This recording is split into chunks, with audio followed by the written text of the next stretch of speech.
Hello friends, नमस्ते। क्या आप भी उन लोगों में से हैं जिनको बाहर घूमना फिरना तो बहुत पसंद है, लेकिन बस में या कार में बैठते ही उनको नौचिया या वॉमिटिंग की सेंसेशन शुरू हो जाती है।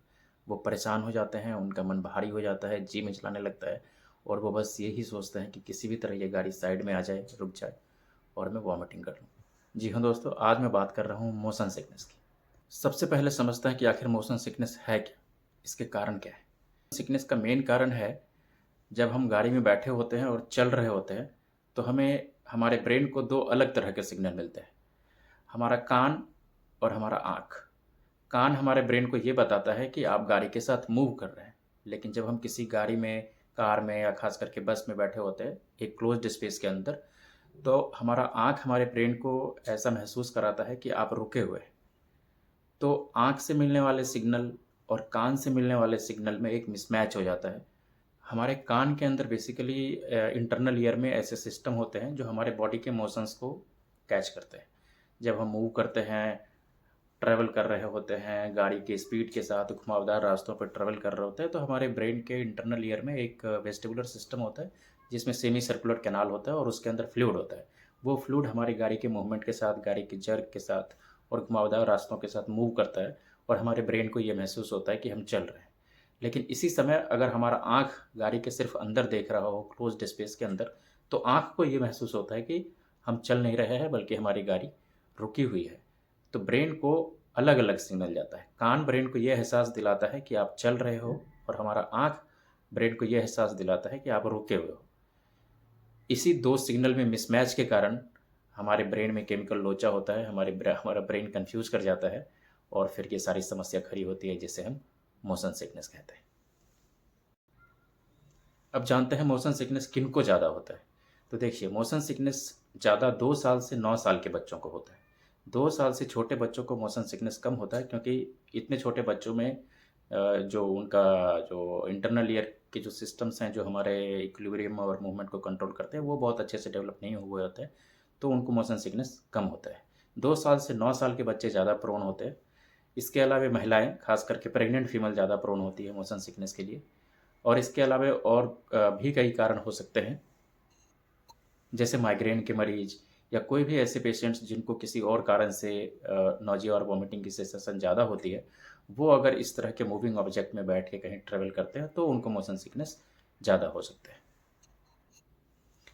अब समझते हैं एक सबसे महत्वपूर्ण और सबसे इम्पोर्टेंट पहलू को, कि आखिर इससे बचा कैसे जाए, इसके क्या-क्या प्रिवेंटिव मेजर्स हैं और एक ट्रैवल या जर्नी को शुरू करने से पहले हम क्या-क्या प्रिकॉशन ले सकते हैं, जिससे मोशन सिकनेस के सिम्पटम्स को या ये जो नौजिया, वॉमिटिंग, उल्टी, हेडेक की समस्या होती है, इसको पूरा बंद नहीं तो कम से कम कंट्रोल किया जा सके। जब भी आप अपनी जर्नी प्लान करें या ट्रैवल करें, तो आप ध्यान रखें कि वॉमिटिंग के लिए एक पॉलीथीन या एक पेपर बैग रख लें, एक वाइप्स रखें, वेट वाइप्स, और एक टॉवल रखें। टॉवल को बैग में नहीं, बल्कि अपने बैग से निकाल के सीट पे रखें। दूसरी बात ये कि कुछ लोग ये समझते हैं कि बिल्कुल खाली पेट ट्रैवल करना ज़्यादा अच्छा होगा, क्योंकि पेट में कुछ रहेगा नहीं तो क्या वॉमिटिंग होगा।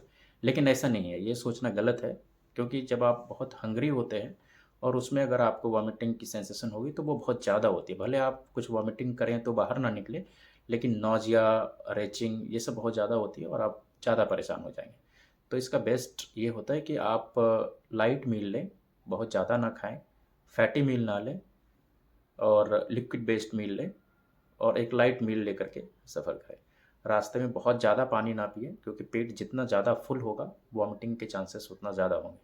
तो आप रास्ते में स्मॉल सिप्स ऑफ वाटर लेते रहें। और सफ़र के लिए आप नींबू पानी रख सकते हैं। नींबू पानी या लेमन, नींबू पानी, लेमन, ऑरेंज, ये सब एक अच्छा एंटीमेटिक होता है। इसका स्मेल भी वॉमिटिंग को कम करता है।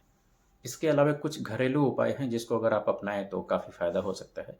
जैसे अदरक के छोटे-छोटे पीस काट के रख लें और उसको मुँह के अंदर के धीरे-धीरे चूसते रहें, या आप जिंजर कैंडी भी रख सकते हैं। कुछ लोगों को हाजमोला, सौंफ, इलायची, लौंग, मुलेठी, इन सब चीज़ों से भी फ़ायदा होता है। आप इसे मुँह में रख के चबाते रहें और उसका जूस आप धीरे-धीरे उसको पीते रहें। मोशन सिकनेस के मरीज़ एक और बात का ध्यान रखें, कि जब भी आप गाड़ी में बैठते हों, तो सबसे बेस्ट सीट आपके लिए क्या है? तो सबसे बेस्ट सीट है ड्राइविंग सीट के बगल वाला सीट। ड्राइविंग सीट के बगल वाले सीट पे अच्छे से सीट बेल्ट लगा के हेड को पीछे की तरफ रेस्ट करके, और आप विंडशील्ड या सामने वाले शीशे से बिल्कुल बाहर की तरफ दूर देखें, दूर रोड पे देखें, या कोई दूर कोई ऑब्जेक्ट हो, कोई माउंटेन हो या कोई टाड़ हो, तो आप उस पर फोकस करें। आपके आँखों को भी ये महसूस होना चाहिए कि आप चल रहे हैं। आप अगर गाड़ी के अंदर देखते रहेंगे तो ऐसा महसूस होगा कि आप रुके हुए हैं और फिर ब्रेन को एक गलत सिग्नल जाएगा। गाड़ी में ट्रैवल करते समय आप ध्यान रखें कि मोबाइल और लैपटॉप का यूज कम से कम करें। आम लोग ये समझते हैं कि जितना आप मोबाइल में बिज़ी रहेंगे, आप उतना आपका माइंड डाइवर्टेड रहेगा और आपको नौजिया और वॉमिटिंग कम होगा, लेकिन ऐसा नहीं है। जब आप मोबाइल पे फ़ोकस करते हैं तो आँख को और ऐसा लगता है कि आप बिल्कुल रुके हुए हैं। और फिर ये सिग्नल का मिसमैच जो मैंने आपको पहले समझाया कि कान से जाने वाला सिग्नल ये बताता है कि आप चल रहे हैं, और आँख से जाने वाला सिग्नल जब आप मोबाइल देख रहे होते हैं, लैपटॉप देख रहे होते हैं या पढ़ रहे होते हैं, तो ये आँख हमें और ये एहसास दिलाता है कि आप रुके हुए हैं। तो आप चलती गाड़ी के अंदर मोबाइल, लैपटॉप ये सब का उपयोग कम करें और आप बाहर की तरफ देखें, या बेहतर है कि आप आँख बंद कर लें। कार या बस में ट्रैवल करते समय आप गाना सुनें, म्यूज़िक का आनंद लें। अवॉइड करें कि हेडफोन या ईयरबड लगा के नहीं, बल्कि आप कार की स्टीरियो सिस्टम से गाना सुनें, तो वो काफ़ी आपको आराम दे सकता है। एक्यूप्रेशर के डॉक्टर बताते हैं कि एक पॉइंट होता है हमारे हथेली में कलाई के नीचे, जिसे हम P6 पॉइंट बोलते हैं। P6 पॉइंट पे आप अगर प्रेशर देंगे तो उससे भी वॉमिटिंग के सेंसेशन कम होते हैं। P6 पॉइंट कहाँ होता है? आप अपने राइट हैंड के 3 फिंगर से लेफ्ट हैंड की कलाई पे यूँ रखें, इस तरह से, कुछ इस तरह से, और आप अंगूठे को यहाँ रखें और फिर आप इसे इस तरह से प्रेशर दें। जब आप ऐसा करेंगे तो एक्यूप्रेशर के एक्सपर्ट बताते हैं कि ये वॉमिटिंग का पॉइंट होता है, इससे इस प्रेशर से वॉमिटिंग कम होता है। इसी प्रिंसिपल पे बेस्ड आजकल रिस्ट बैंड भी आते हैं, जिसको हम मोशन सिकनेस बैंड कहते हैं। ये अमेजोन वगैरह पे अवेलेबल है, आप इसका उपयोग भी कर सकते हैं। और आजकल तो एंड्रॉयड में ऐप भी आ गया है। एप्पल में तो इनबिल्ट फीचर है, लेकिन एंड्रॉयड के लिए ऐप अवेलेबल हैं। इस ऐप या फीचर को जब आप ऑन करते हैं तो आपके मोबाइल स्क्रीन पे कुछ डॉट्स होते हैं, डॉट्स आ जाते हैं, और वो डॉट्स आपकी गाड़ी के मूवमेंट के अकॉर्डिंगली वो डॉट्स जो होते हैं वो मोबाइल के स्क्रीन पे फ्लोट करते रहते हैं। तो आप जब उस स्क्रीन को देखेंगे तो आपके आँखों को ऐसा महसूस होता है कि आप चल रहे हैं। तो ये भी उसी प्रिंसिपल पे बेस्ड है जो मैंने आपको बताया कि कारण क्या है इसका।